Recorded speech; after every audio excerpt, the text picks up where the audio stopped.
I wanted to talk today about some of the small instruments that you can have that they don't cost much money, but they really make your work a lot easier around the shop, especially if you're a wood turner. And I'm going to show you this bowl, which, as you can see, looks really round.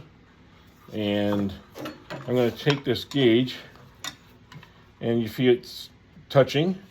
When I ring it around this way, I'm off by almost like 3/8 of an inch or more. It is stretched because it was turned wet and stretched. And I made this specifically kind of thick because I knew I was going to have to return it. But one of the things you can use this particular gauge for, and it's really handy for a lot of things, is to see how thick am I.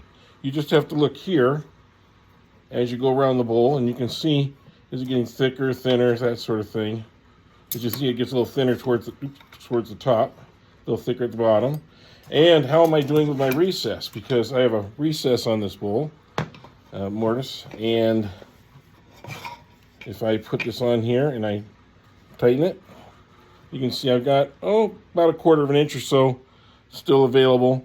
So I can take a little bit more out of the bottom too. So when I go back to return this, I know that I can take off some of this and I can make sure it's uniform by using this particular device. It's great for going through all your bowls when you're done making your shape and you want to kind of refine it, make sure that you are getting the same depth or same width, on the sides of the bowl all the way down, and then it's nice and even. You can use this figure 8, and these are available in various sizes and lengths, and they can be deeper and so forth.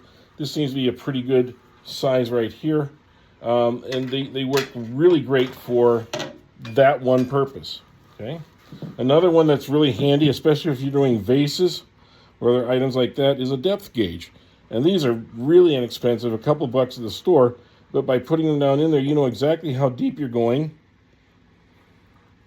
And you can also, if you had a precise one, for instance, if you had some sort of insert that was going in here and you wanted to go precisely to the right spot, you can use this to gauge that. Just a very simple device. One of the tools that I like to use is a center finder, and center finders are great tools. You can use them all over the place to find the middle of things. You can hook it up here, you put a little line, turn it like that, put another little line. Where they intersect, that's the center. And you can use those sometimes on a larger piece like this, but if you can't, you can use this.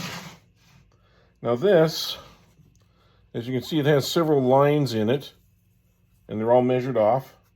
And you pick a spot in the center where it is most even all the way around, where you're almost as dead even as you can.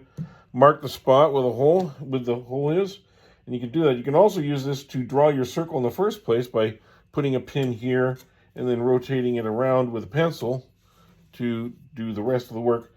These do not cost very much. These you can find almost any place. And you can even use a compass. A compass is a perfectly fine tool for making the center, and then you cut according to the compass. So any of those three things would work. And all these tools that I've shown you so far today are just very simple, very inexpensive. You might even have some of them around your shop already. The idea is to find tools that can do one or two jobs, multiple jobs if you can, and that don't take much time or money and make you better and more accurate in your work. These things save me a lot of time, cost me almost nothing, and really does help improve the enjoyment of turning. If you have any questions, please feel free to leave comments, as always, and will be a part 2 to this coming up shortly.